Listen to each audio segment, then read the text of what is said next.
Okay.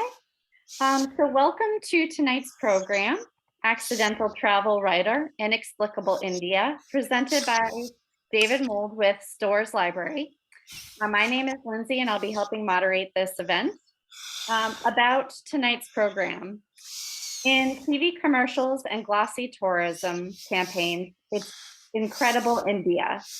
To David Mould, it's a subcontinent so diverse that it defies description, simply inexplicable. India is an epic of epics spanning thousands of years of war and conquest, of the rise and fall of great civilizations, of architecture, literature, and art, of migration and settlement, of commerce with Asia, Europe, and Africa. Faced with crowds, poverty, pollution, traffic, congestion, crime, and heat, some people find India too much to bear. But if you're prepared to take India for what it is, often messy and disorganized, occasionally dangerous, and always unpredictable, you will be well rewarded and relish its smells, sounds, sights, cultures, and people. Tonight, David will share with us about his travels.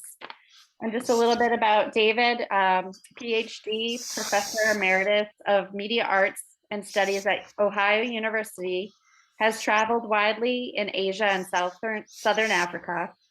Born in the UK, he worked as a newspaper and TV journalist before moving to the US.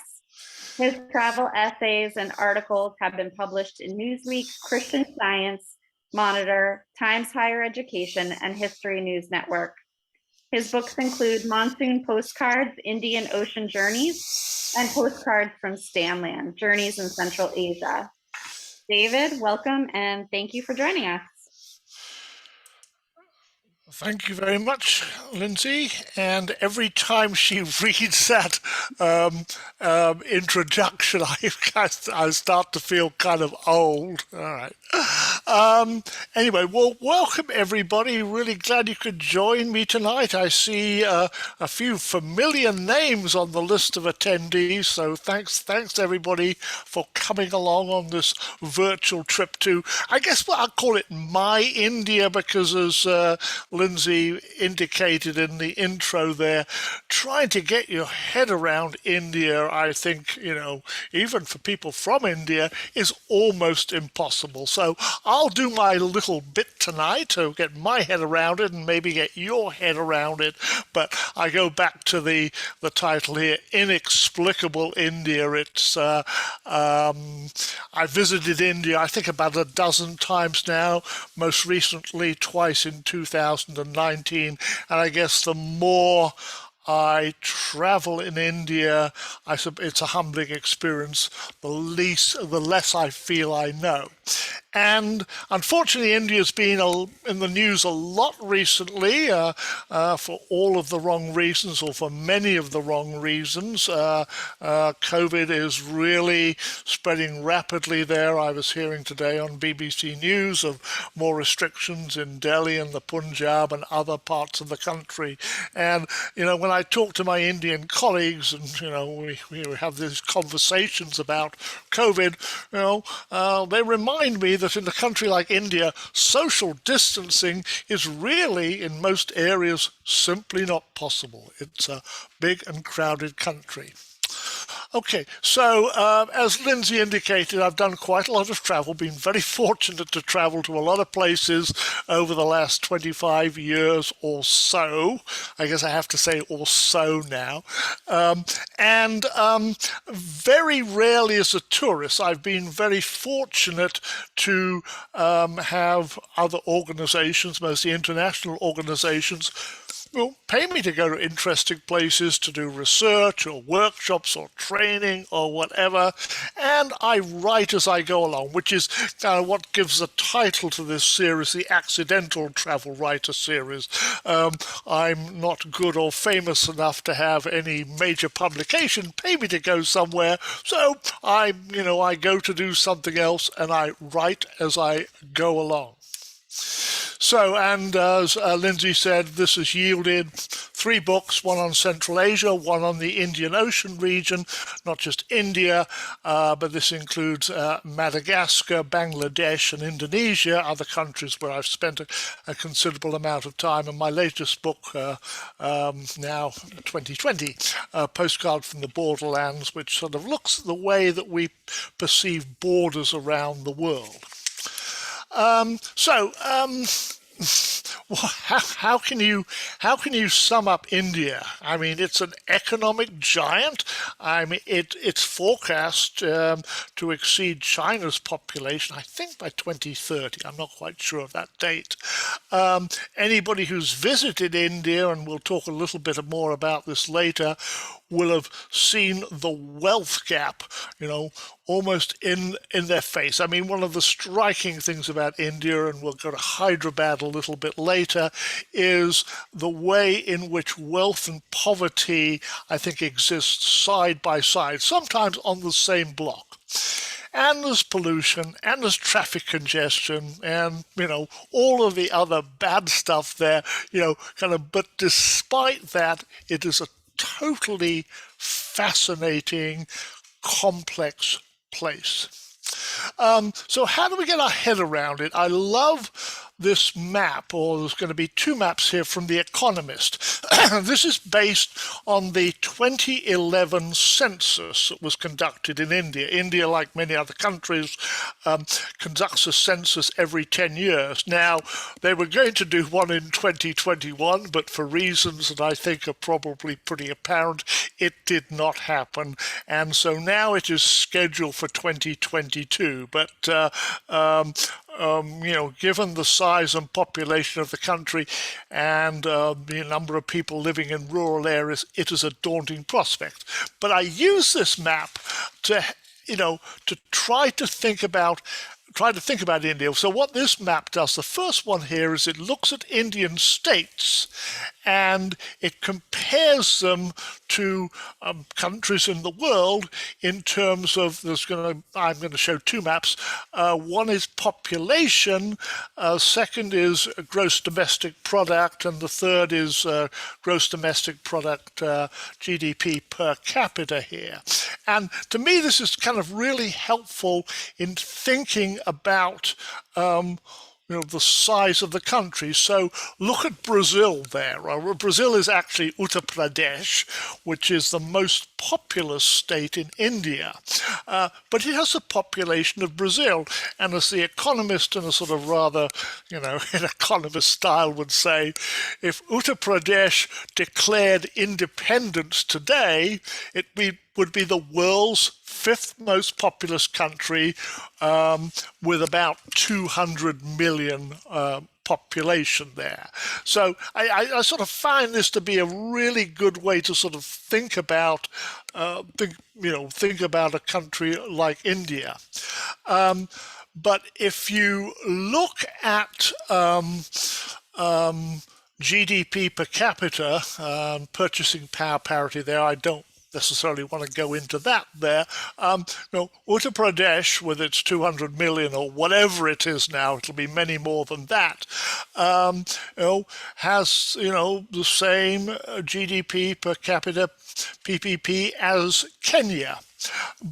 And I didn't include the third map there, but the size of its gross domestic product is the same as Qatar in the Persian Gulf, where a small oil-rich state with fewer than 2 million people. So this I think is quite an interesting way of bringing India sort of to scale or to size, if I could put it that way. And we should certainly be happy that Uttar Pradesh or Kenya or Brazil, whichever it is, does not declare independence today, because that would certainly add substantially to the kind of foreign aid load of the international community. So, some sense of population, some sense of economy. Of course, there are many areas within these states. This is a rough breakdown. There are very prosperous economic areas of India, especially in some of the cities, Delhi, certainly Mumbai, Hyderabad, which we will go to a little bit later. So let's look at a couple of other dimensions here. And I think one really important thing is the role of religion, which I think permeates everything in India. And I'm certainly not an expert on Hinduism, and I can't tell you how many gods they have, but simply to say that religion is everywhere. 80% of the population, and I used 1 billion, which is rough, claim to be Hindus. And I say claim to be Hindus, I mean, it's a little bit like saying, there's so many Christians there. I mean, how do you measure religion? Do you measure it in terms of what somebody says on a survey, or do you measure it in terms of actually their level of participation? So a lot of Christians who don't go to church. There are a lot of Hindus who don't go to the temple. But for me, the striking thing, and this is fundamental to an understanding of India, is the number of Muslims in the country. About 200 million, making it the third largest Muslim population in the world after India and Pakistan. And that is, it's not a surprising statistic, but it's a very significant statistic. And I mean, maybe we can talk a little bit later in the discussion section here. There's a lot going on in India right now that is really bad news for Muslims in terms of the legal structure and other actions taken by the government. So,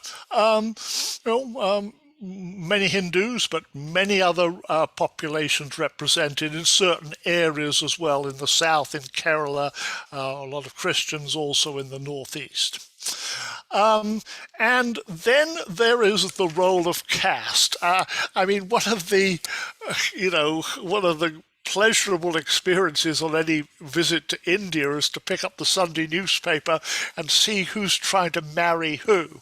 You look at the help wanted ads. Of course, a lot of this has now gone online, but your caste in society, and this is an extremely complex issue. Many dissertations have been written on this issue. Is still a determinant for many families of who you will or will not marry.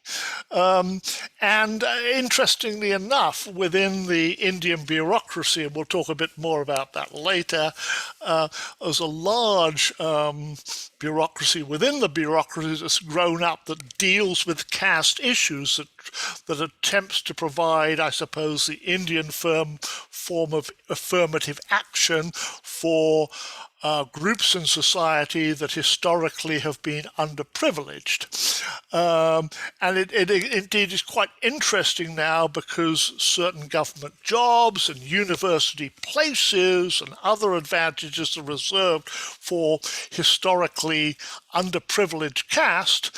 It actually can be an advantage to be a member of those castes. And so there have been quite a few applications for people to, what shall I say, move down the class system, move down the caste system.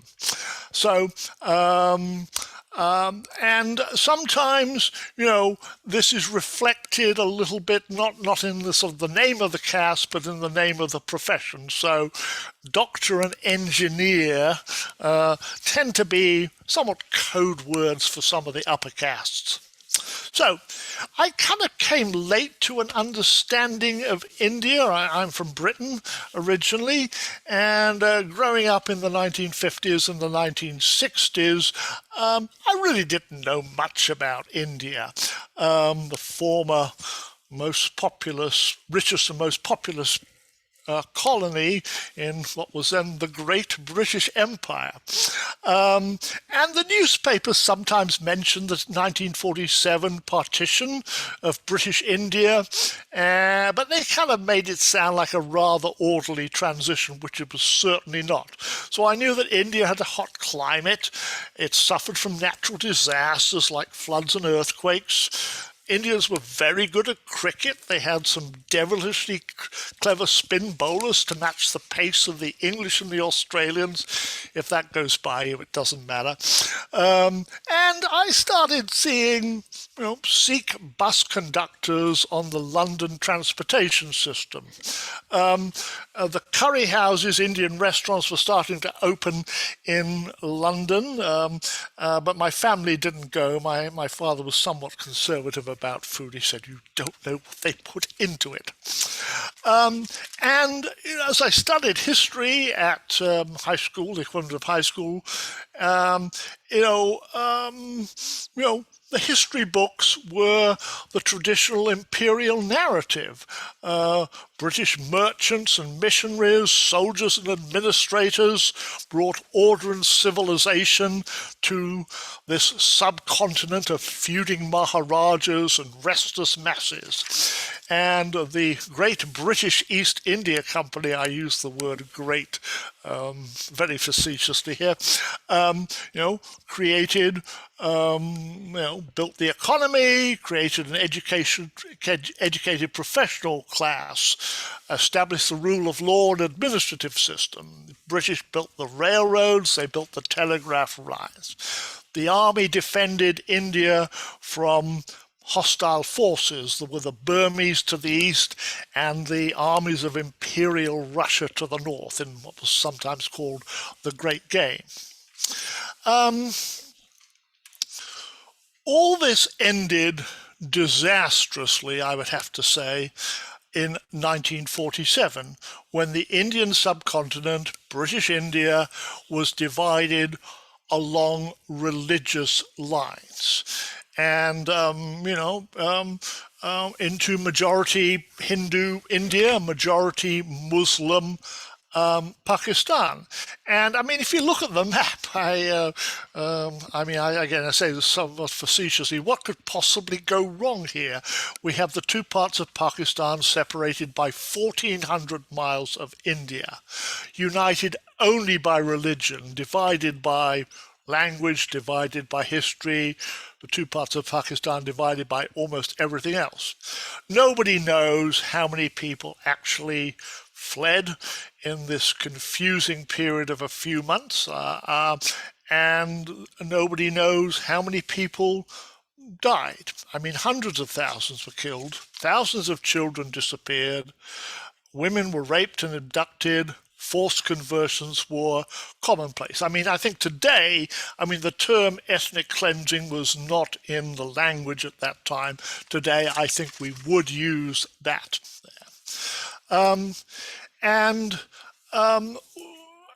How did this happen? I mean, it didn't necessarily have to happen this way, that the division would be made along religious lines. And as you say, as you can see from the previous statistic, it certainly was, certainly not all the Muslims moved to Pakistan and not all the Hindus moved to India. There were lots of Hindus left in Pakistan. There were lots of Muslims left in India. But basically what happened here, and you can see the map here, the yellow parts here are the kind of sort of semi-autonomous Indian states that existed, and I've circled Hyderabad there because we're going to come to that in a moment. And the provinces which are in pink were British provinces. So the traditional rulers of the states, such as Hyderabad, decided basically to join India or Pakistan based primarily on whether their populations were majority Hindu or majority Muslim. But it wasn't a clean break by any means. Meet Cyril Radcliffe. Okay, maybe one of the forgotten men of history here. A borderline had to be drawn. The British were in a real hurry to get out in 1947, exhausted by World War II, unable to really sustain their presence there. So they sent Cyril out with a short timeline to draw the borders between India and Pakistan. And he had no experience in the subcontinent at all. He had outdated maps, inaccurate census figures, and a short timeline to do it. And the problem, I mean, there were problems everywhere, but I mean, the problem particularly occurred in three large provinces which had roughly the same numbers of Hindus and Muslims: Punjab, Jammu and Kashmir, and Bengal. When they drew the line and when the line was announced, the border lines ran through the middle of villages, sometimes through the middle of houses, and suddenly lots of people found themselves on the wrong side of the line and felt they had to move. And there was this great quote after he returned and was knighted for his efforts: 80 million people with a grievance looking for me.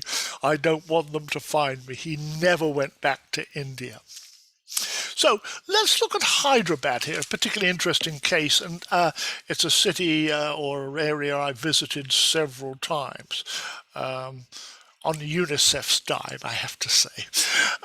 So this is Sir Osman Ali Khan, looking rather grand here, the seventh Nizam of Hyderabad. His family, dynasty had ruled since the 17th century. Hyderabad was a very prosperous city. I mean, the city was mostly Muslim. In a sort of a largely Hindu area, and you can see there the four towers, Charminar, and the old city there. It was called the City of Pearls. They mined diamonds. It was a big trading city, a city of religion and culture. And Osman Ali Khan was a Muslim, and he had to decide kind of what to do at this point. He was the Muslim leader, the Muslim ruler of, a Hindu majority state, but with a large Muslim population. And for a while, he held out against joining either India or Pakistan. I mean, actually, his position was, why can't Hyderabad become a constitutional monarchy within the great British Commonwealth? God save King George. He may not have said that, but that's the sort of spirit there. And, there was some rationale for this. I mean, look at Hyderabad and think back to those Economist maps here. And Hyderabad is a lot bigger today than it was there. Population of 16 million, economy the size of Belgium, a lot of mineral resources, developed agriculture, it had its own currency, it had its own airline, it had its own broadcasting system. I mean, Hyderabad would have made sense as a country, the state of Hyderabad on its own, a mixed Muslim, Hindu country within the British Commonwealth. But I'm just going to go back here. I mean, look at the geography here. That's not going to work. It's not going to become South Pakistan or even independent Hyderabad. So, Khan had some resources here. He was supposed to be the richest man in the world in 1937, and had his fleet of Rolls Royces, and he'd been a loyal servant of the British, contributing tax revenues to the imperial effort in World War One. He was a faithful ally, and so I think he had probably a reasonable argument here. What about the country of Hyderabad? But it didn't happen. He sort of held out for a bit, but then the Indian army invaded from four fronts. And I mean, his army could not stand up to it.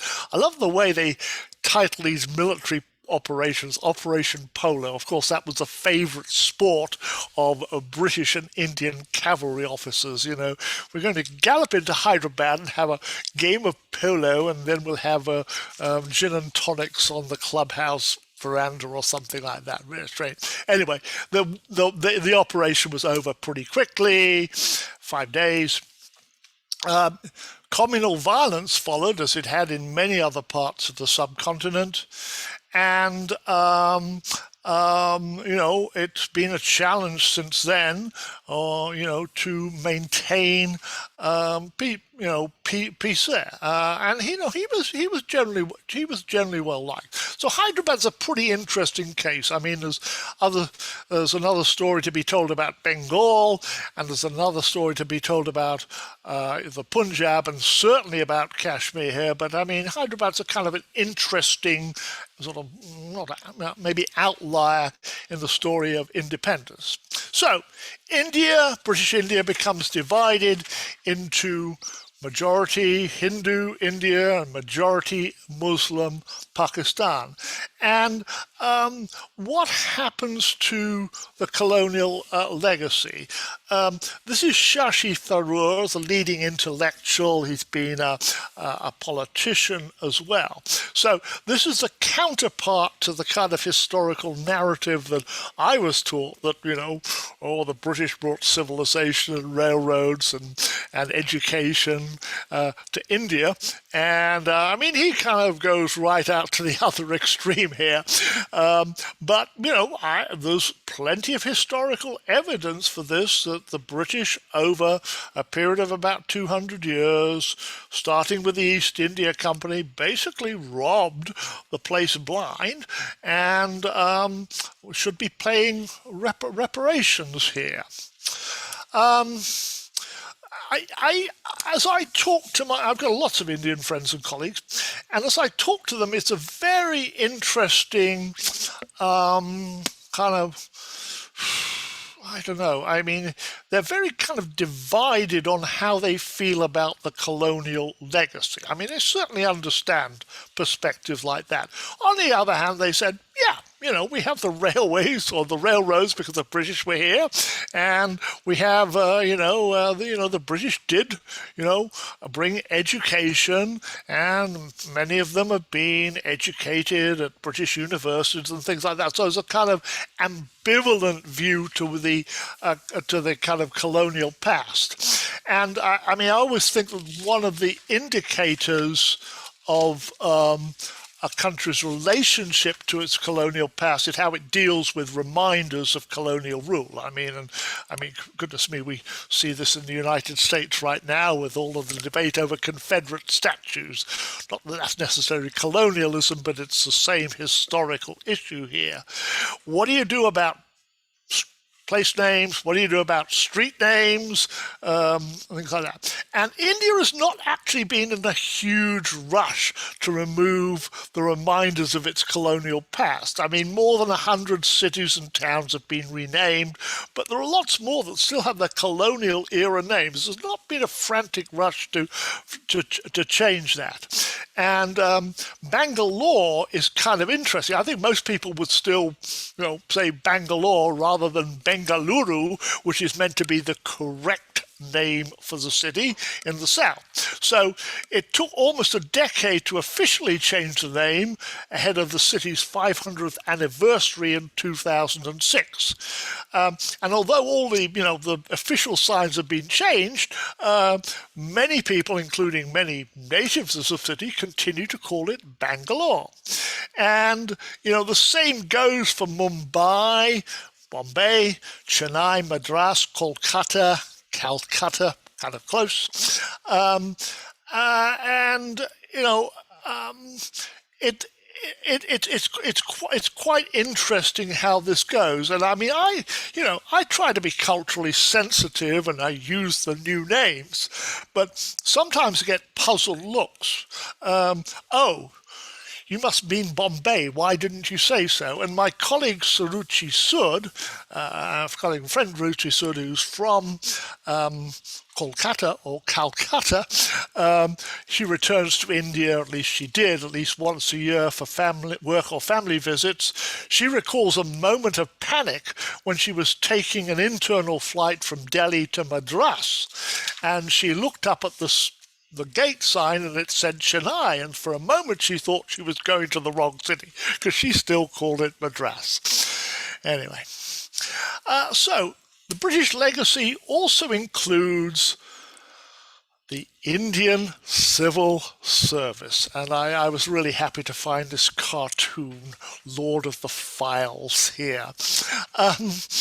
And depending on how you look at it, it's one of the great or the worst legacies of the British. So, as I said earlier, the British created a civil service here that, managed the administrative system, managed the legal system, maintained law and order. And, we have David Lloyd George, the British Prime Minister, speaking in the House of Commons in 1935. I really can't do his accent because it was kind of Welsh, but he said, the Indian Civil Service is the steel frame on which the whole structure of our government in India rests. And but not everybody wanted a steel frame, so Nehru, Nationalist leader, first Prime Minister, famously described the Indian civil service as neither Indian nor civil nor a service. But yet, as India's first Prime Minister, he retained the Indian civil service, changing its name to the Indian Administrative Service.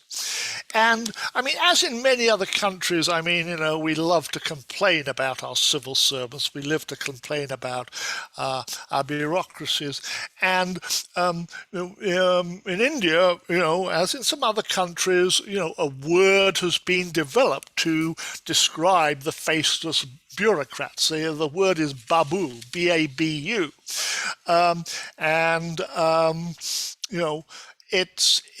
That traditionally was not a pejorative term. It was a term used to describe a father or grandfather, used as a sign of respect towards men. And it became in the colonial era the term for a literate Indian clerk in the Indian civil service. But from the 20th century, it's taken on negative connotations when referring to government bureaucrats and other officials. So Indian media have been very critical of the babus or the kind of the bureaucracy, the babu-dom.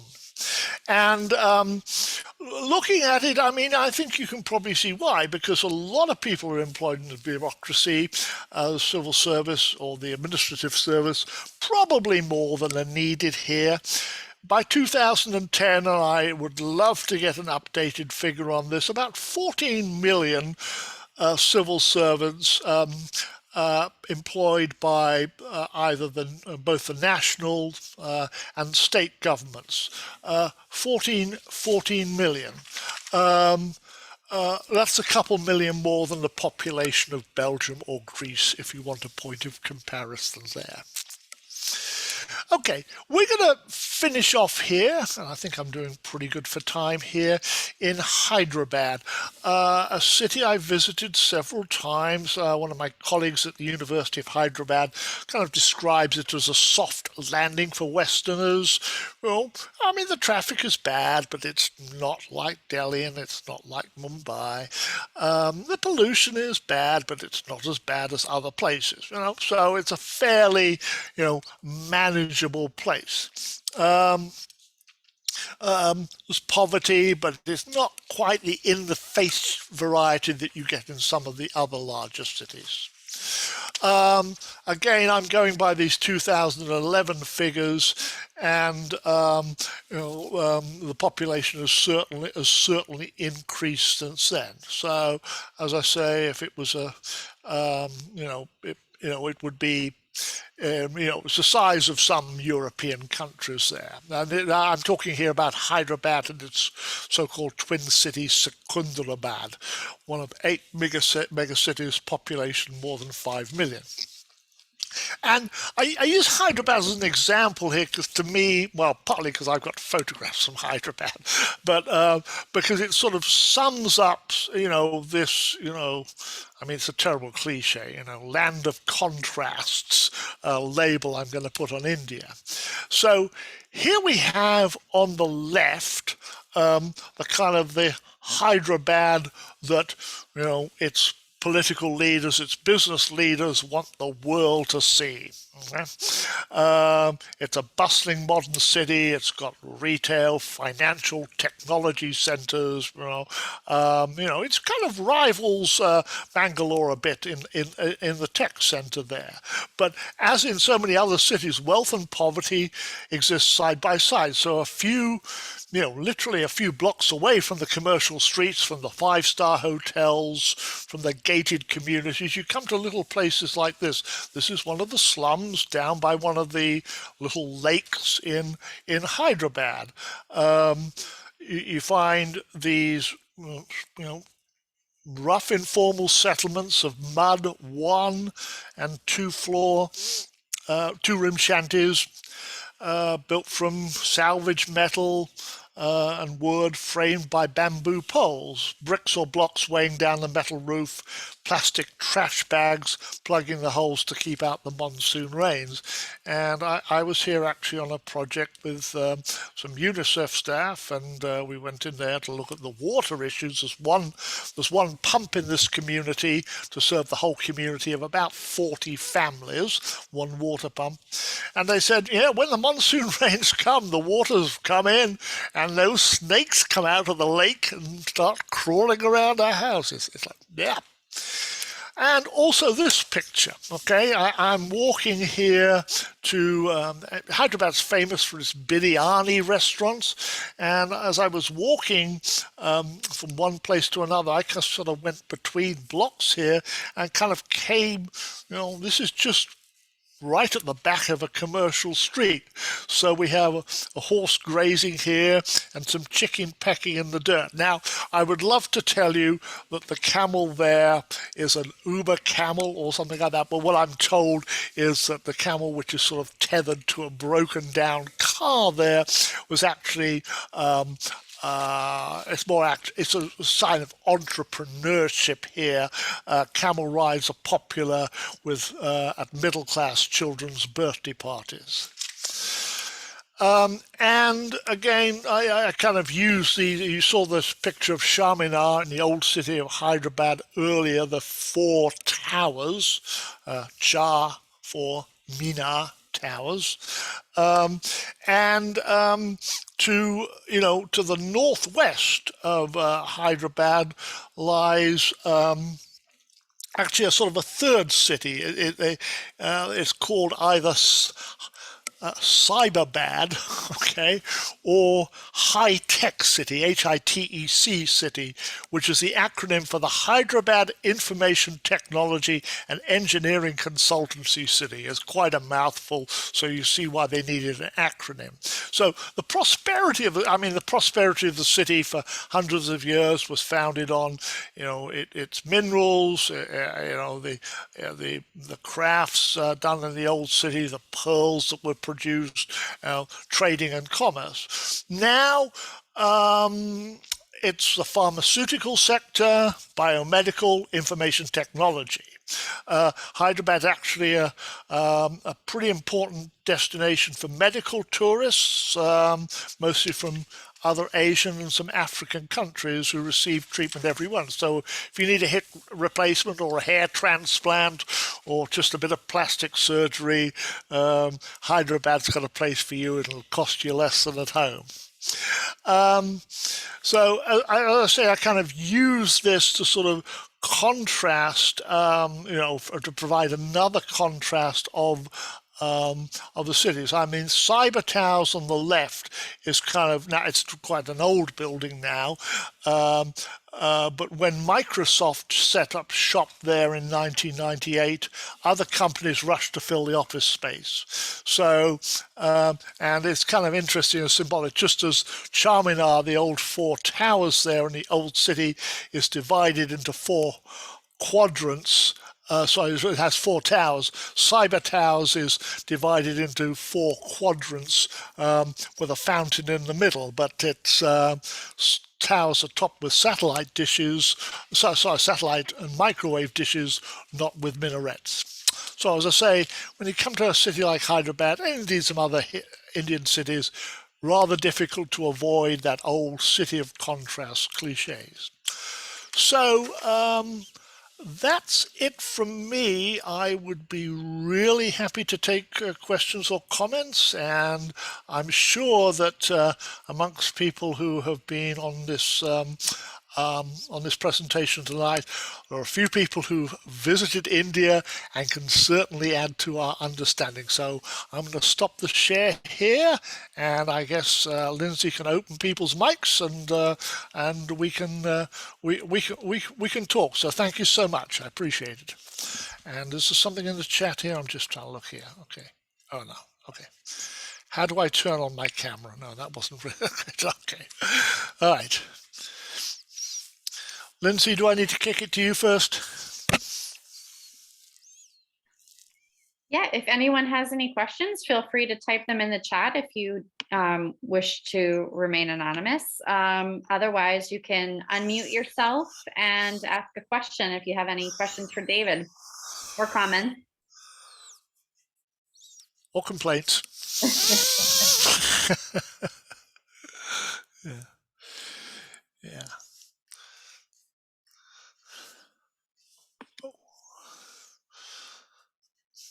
I'd love to hear from anybody who has visited India or maybe is considering visiting India when travel restrictions eased up a little bit here.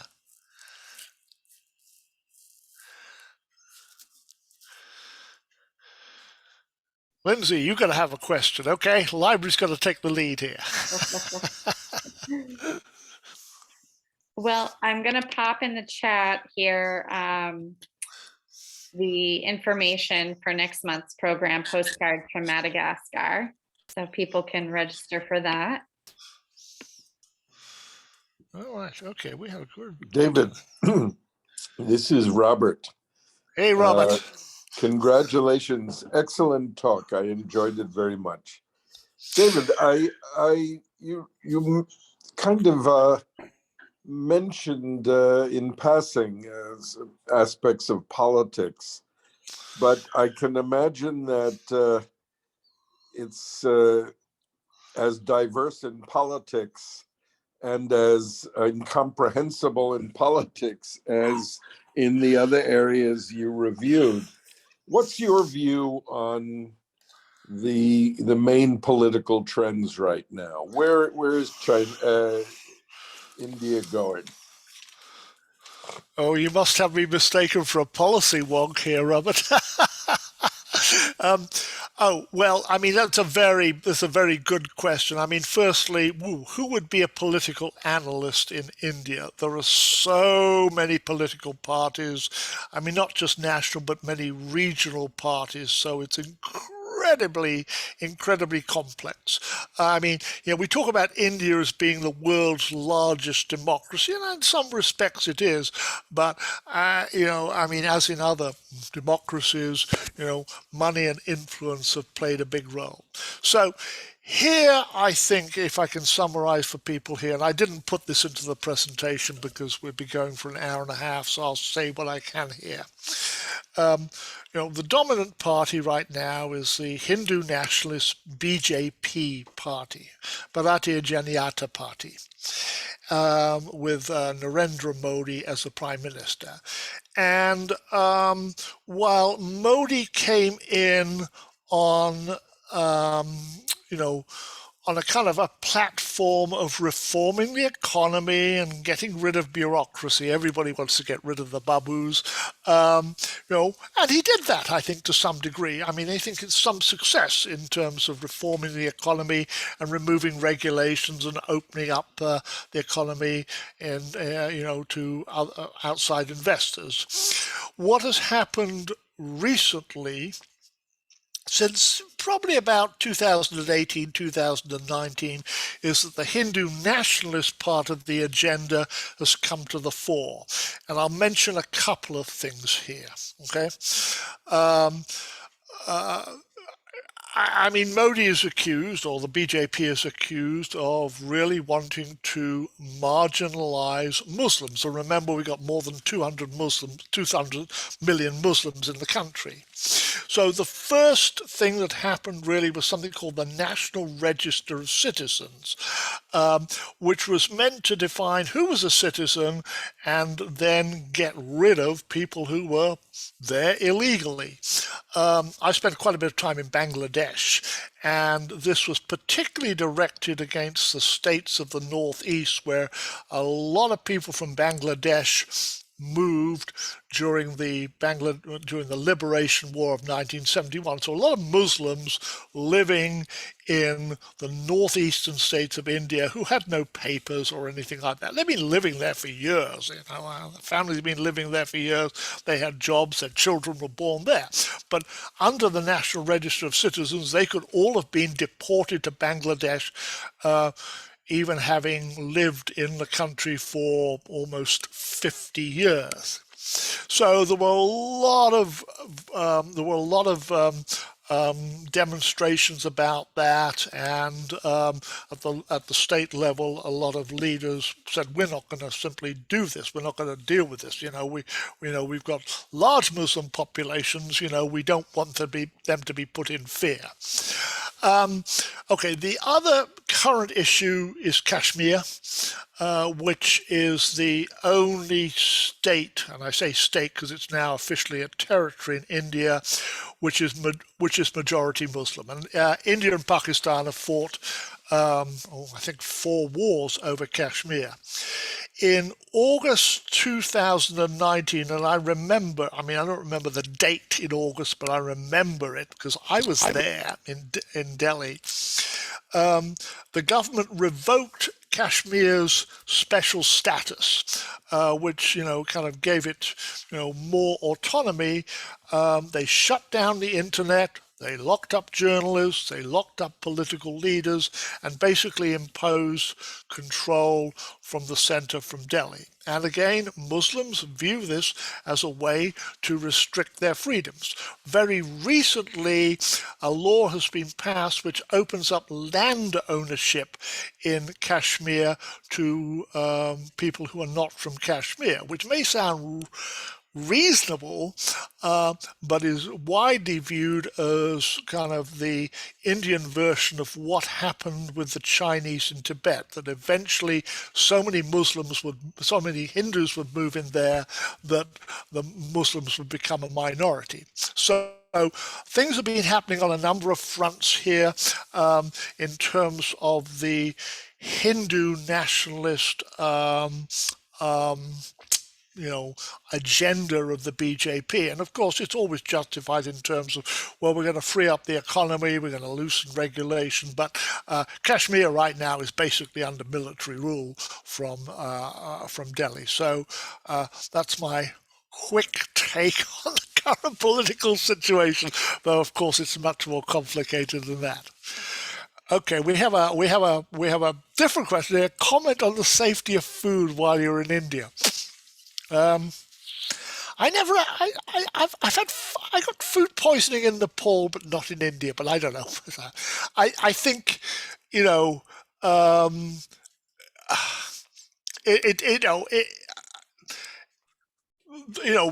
have to be careful. You should be careful, absolutely. And so street food is usually, I don't say never, usually a no-no. I mean, the other thing that I think I am very careful about, I mean, and not just in India, is to go into a restaurant where they've got a whole bunch of dishes that are out, that have been pre-cooked. And, I would like something to be freshly cooked. I guess that would be, the one thing that I would say there. People develop resistance, I think, to some of these stomach bugs, but I think you need to be I think you need to be, maybe more careful than you would be. You can get food poisoning anywhere there. But if something is freshly cooked, I think it's less likely to hurt you. And some street food, I think, is fine. And, what I will try to do there as much as possible is if I'm with people who are from there, I'll say, should I be eating that? And they'll say yes or no. So I think I can't give you any generalizations on that. But there's an issue here. I mean, because I think many of us like to eat different foods. What should we do? And I would simply say that something that's been sitting open or sitting under glass for a while, pre-cooked, you're more likely to get sick from that than from something that's freshly cooked. I don't know. Other views very welcome on this. Yeah. Yeah, Rory. Hi, David. Hey, Rory. How you doing, man? I'm well. Have you, I guess on the food, you probably want to avoid uncooked vegetables and things as well, right? Because right, absolutely. Yeah. Anything uncooked. Have you ever been to Kashmir yourself? No, I've never been to Kashmir. Okay. I would love to go. Yeah. Yeah, it looks beautiful. Like the cities with all the houseboats and the. Oh yeah, I think it's incredible. Extraordinarily beautiful, but right now, I mean, travel is restricted within Kashmir. Politics make it different, yeah, for sure. Absolutely. Yeah. Good point in the uncooked vegetable. The other thing I would say here is about water. Okay, you'll go into a restaurant, somebody will pour you a glass of water. Don't drink that water. Bring your own water. Bring your bottled water. Because the water that you get maybe not good for your health. Okay. That's true almost everywhere.